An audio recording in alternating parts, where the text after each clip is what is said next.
Hey guys, this is Brenda. Hey, if you don't know who this is in the photo on this slide, then this will be a little history lesson for you. This is Walter Cronkite. Walter Cronkite was a famous newscaster with the CBS Evening News, I think for like 20 years straight, but his career spanned much longer than 20 years. Walter Cronkite was known as the most trusted man in America.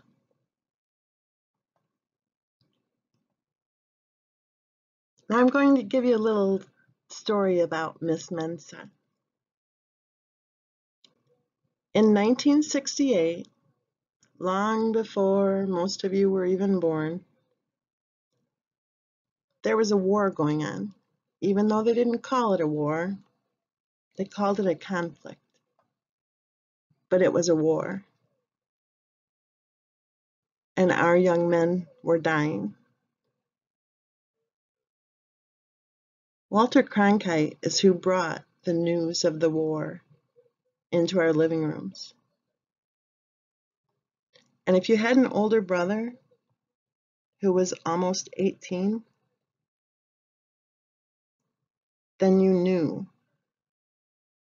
that the war was serious.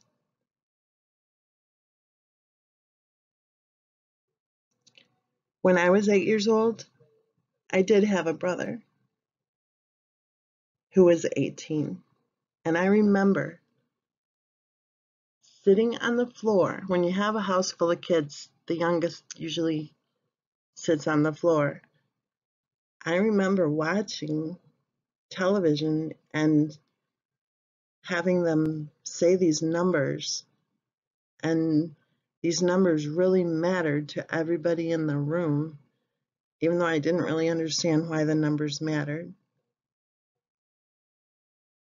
So if you don't know anything at all about what I'm talking about, and if you're interested to learn, I would suggest you start digging into the 60s and learning everything you can, because I'll tell you, it was a time in our country when there was a whole lot of suffering going on.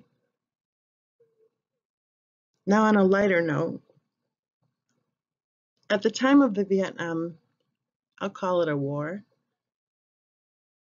there were a lot of protests going on. It was also during the time frame of the Civil Rights Movement.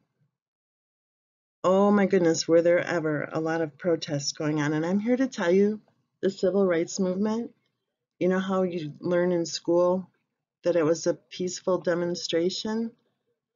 It wasn't peaceful. I was there, I saw it with my own eyes. It wasn't peaceful. So when you learn that in school, they're not telling you the truth on that one. But during that time frame, there were a lot of people, like especially college age kids, who were demonstrating against the Vietnam War. And they would make these big signs, and they would come up with their chants, and it was pretty well organized. Not like today where people yell and scream and try to fight each other. It wasn't like that back then. If you wanted to demonstrate, if you wanted to get your message out there, you were respectful, you were organized, and you were well spoken, quite frankly. Well, except for that part that I said earlier, there was a lot of violence going on, but the violence was not about the war. The violence was a whole different issue going on. There was a lot of anger in the streets, and rightly so. People were fighting for the right to have equal rights, to have equal access to jobs and to housing. But that's different than what I'm talking about here. What I'm talking about here are the college kids who were demonstrating against the Vietnam War. One of their songs that they came up with was Give peace a chance. And the words to this song were, all we are saying is give peace a chance. And they would put their arms together and sway kind of back and forth. And they would sing the song, all we are saying is give peace a chance. That was their battle cry. Wow. Now here's a little story about Miss Mensa. And don't worry, all this will tie together with Walter Cronkite shortly. When I was 8 years old, we had recess. I know nowadays they've changed that up a little bit and kids don't get to run and scream and fight and have fun on the playground anymore. But we had recess. And this was back before little boys were put on Ritalin for being little boys. This was back before little girls learned that they could have whatever they wanted and treat people however they wanted and get away with it. This was back when boys and girls actually played together and boys picked on girls and girls kicked them fast and ran for their lives. Well, we were lining up after recess and the boys had slugs. I think you know what I mean, like those slimy, icky, gross slugs. And they were throwing slugs at us girls. And one of those slugs made it into my hair.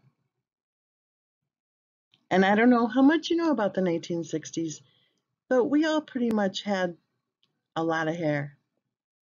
Long hair, thick hair. We were healthy then because we were eating real food instead of all this manufactured crap. So I felt the slug hit me and I screamed. And then my friend Sally evidently felt the slug, another slug, hit her, and she screamed too. And then our friend Judy, don't you love these names? Like we are so old, right? Judy joined in screaming with us. And pretty soon we had like the only weapon that we had as 8-year-old little girls. We were screaming because those slugs were gross and the boys were laughing. They thought it was hilarious. And they had a lot of slugs. I don't know where they got them all. So we were screaming so well that it made our principal very angry. Miss Barry was her name. She was from Boston. And my maternal grandmother was from Boston with the maiden name of Barry. So my mother always thought that was cool because she just thought for sure that we were related to the principal. So Miss Barry took away our recess. What she didn't count on with her decision to punish us for screaming, so what that the boys were throwing slugs on us, but it was all about our screaming that got the recess taken away, not just for me or not just for Sally or not just for Judy or Debbie or Lori. Oh my gosh, I remember their last names even, but I won't say all their last names. She didn't take away just recess for us. She took away recess for our entire class. In fact, I think she took away recess for quite a few classes. But what she didn't count on when she decided to do that was that Sally and Judy and I all had older siblings. And they had cars. And they had good ideas too. Because remember, we were just 8 years old.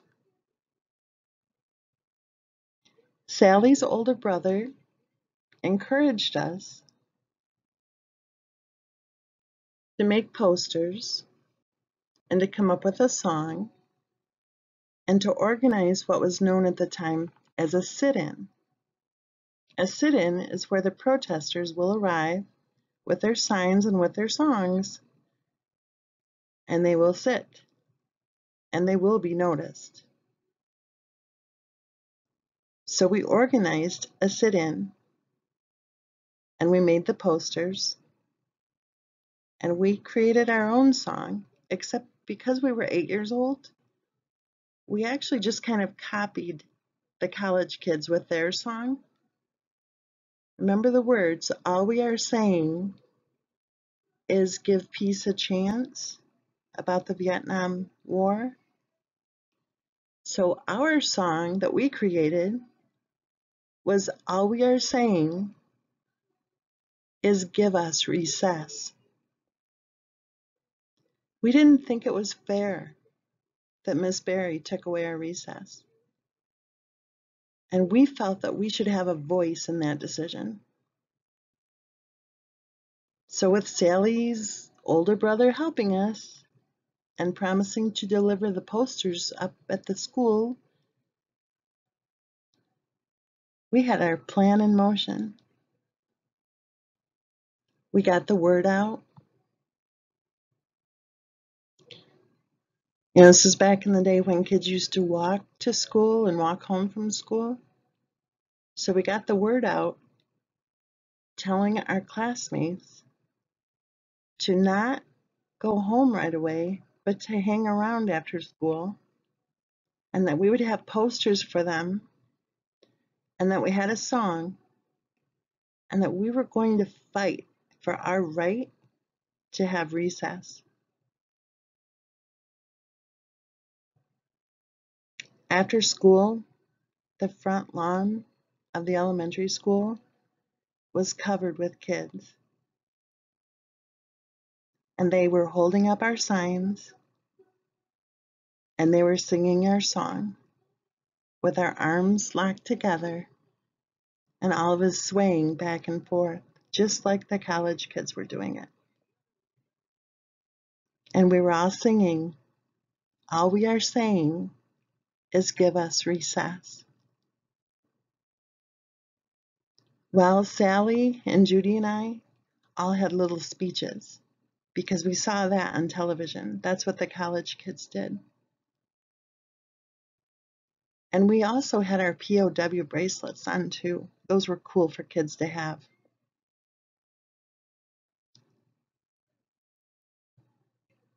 So there we were, with our fists in the air, simply doing what we saw on television on pretty much a regular basis, with our speeches demanding that we have recess returned to us because it was, in our opinion, our right.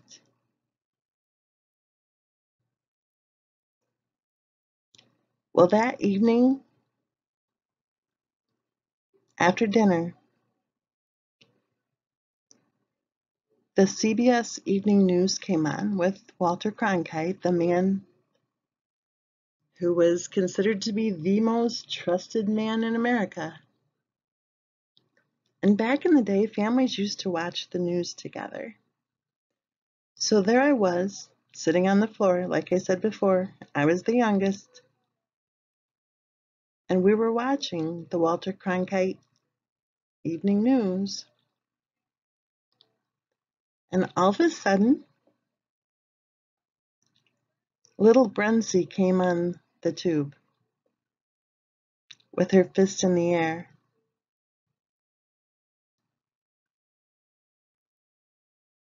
demanding recess. We were just kids. We didn't know. that those people with the cameras were from some kind of big station. My grandparents saw the broadcast, of course, because I think everybody in America watched Walter Cronkite in the evening. And our phone rang. Of course, my older brother, who, not the one who's 10 years older, but the one who's just 4 years older, he started teasing me immediately. My older sister, I have a couple of older sisters, but the oldest one, she glared at me because she really hated anyone else getting any attention but her. But Grandma and Grandpa wanted to talk to me. And I got on the phone while my brother was laughing at me and my sister was glaring at me and my mother was going, "Oh my God, what have you done?" And I got on the phone and my grandma and grandpa told me how proud they were that I spoke up.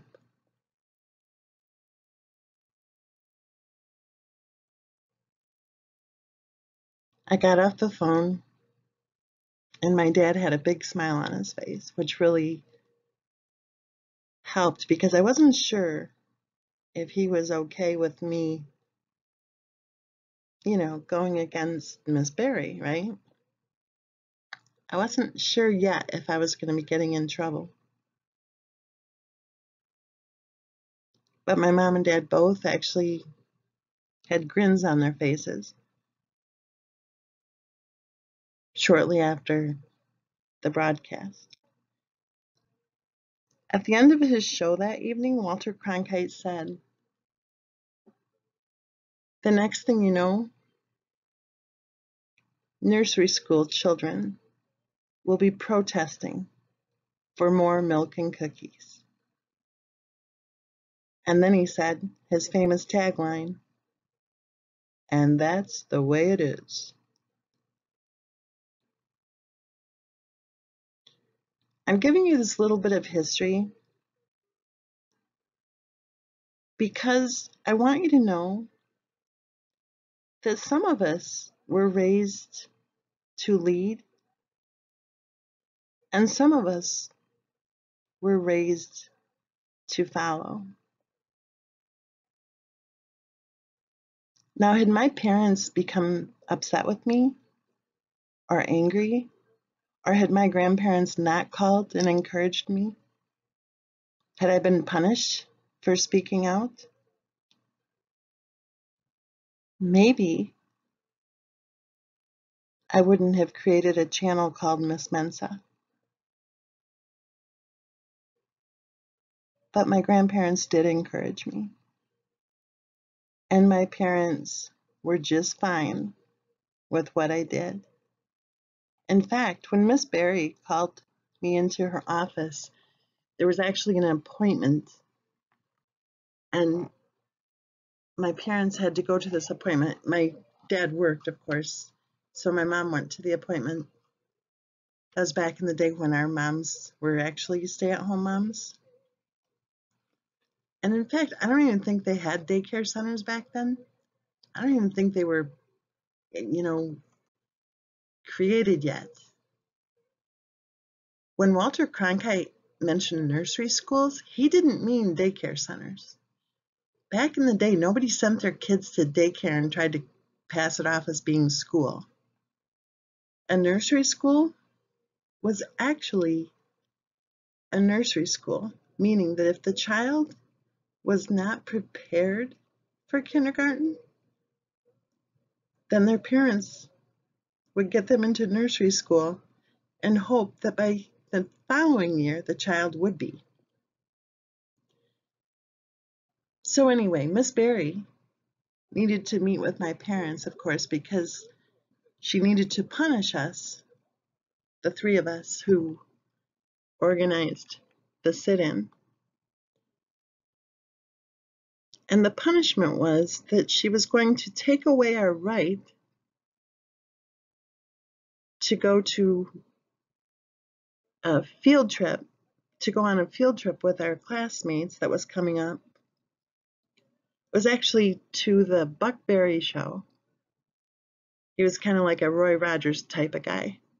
And it was a television show, and it was one of our field trips that we were going to all hop on the bus and go to the station and be able to be in the studio audience of the show. So Miss Berry decided that we should lose the privilege or the right, we called it, she called it a privilege, to be able to go to the Buck Berry show. And my mom, bless her heart, said to Miss Berry,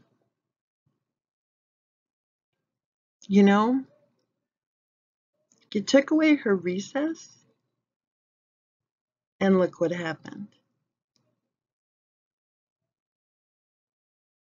Well, we did get to go to the Buck Berry show, so that's cool. So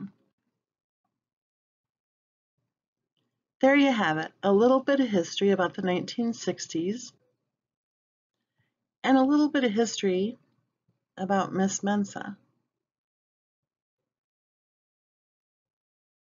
You know, we get a lot of haters on this channel who like to make stupid threats, and they like to swear, and they like to insult. They like to misspell their words too. I just have to add that. You know, that's one of my pet peeves.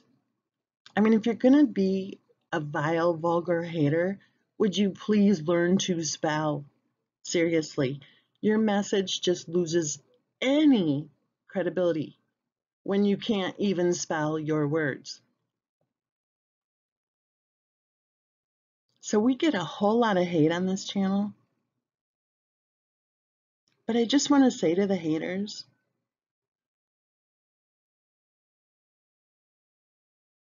at 8 years old, I stood up, I spoke up, and I had my little fist in the air because I saw something going on that wasn't right.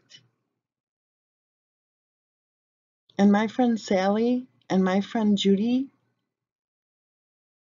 between the three of us, we knew we had to do something. We had to speak up, even when those around us were afraid to.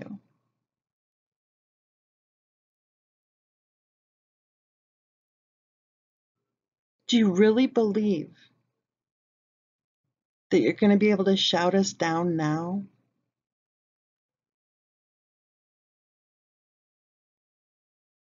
The case of Christopher Watts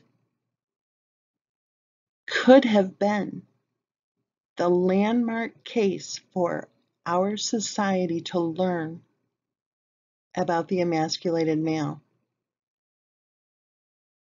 The case of Christopher Watts could have been the landmark case for our society to learn about the battered husband syndrome.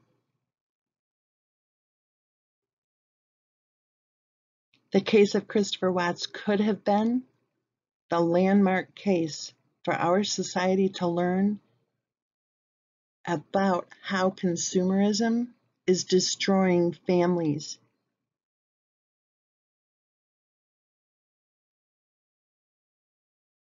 There are so many issues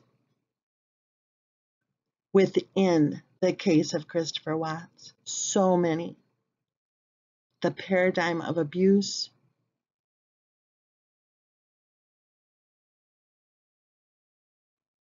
medical abuse included, the fragmented families,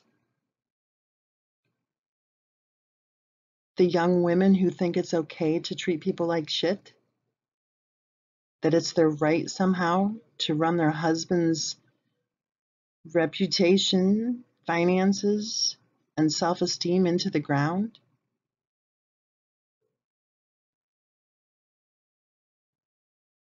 There are many of us who are speaking out,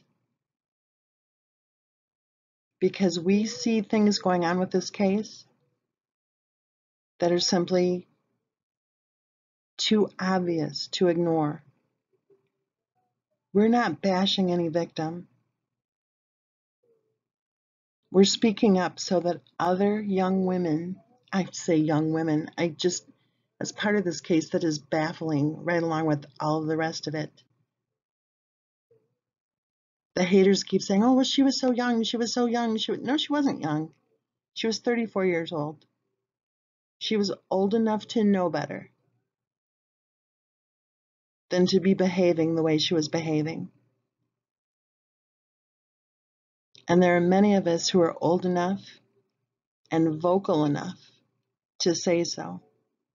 Because if one child can be saved because of what we've been able to learn from the case of Christopher Watts, if one child's life can be spared,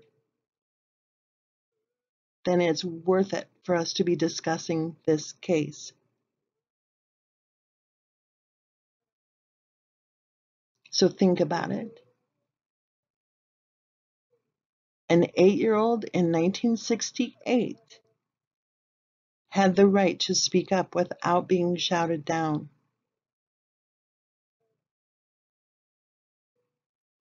So to you haters out there who are sending all these crappy messages, trying to flood the inbox with your hateful, vile, vulgar comments, you're hating on people who deserve our respect. You're hating on people who are hurting, who are grieving. Who the hell do you think you are? To all of you haters out there who think you're really something when you can't even spell, take it from me. We're going to continue to stand up for what's right, and we will continue to stand by the side of the parents and the sister of Christopher Watts.